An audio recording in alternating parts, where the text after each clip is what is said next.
Hello everyone, आज की video में हम डेबिट नोट के बारे में जानेंगे। डेबिट नोट को दो पार्ट में डिवाइड किया गया है समझाने की पॉइंट ऑफ व्यू से।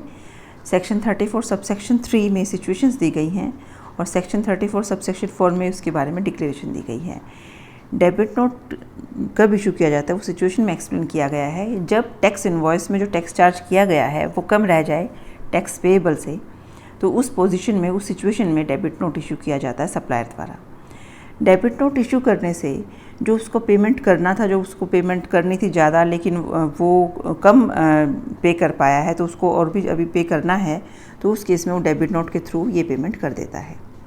CGST एक्ट के अंडर सेंट्रल गवर्नमेंट को वो GST की पेमेंट करता है डेबिट नोट के थ्रू, जब उसका टैक्स चार्ज जो है वो कम किया गया लेकिन टैक्स पेमेंट की उसकी लायबिलिटी ज़्यादा बनती थी। डेबिट नोट के बारे में भी हमें बताना पड़ता है, डिक्लेयर करना पड़ता है।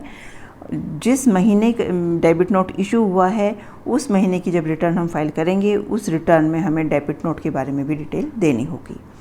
डेबिट नोट की सिचुएशन और डिक्लेरेशन से हमें ये क्लियर हो जाता है कि डेबिट नोट इशू करने से टैक्स लायबिलिटी बढ़ जाती है रजिस्टर्ड टैक्सेबल पर्सन की।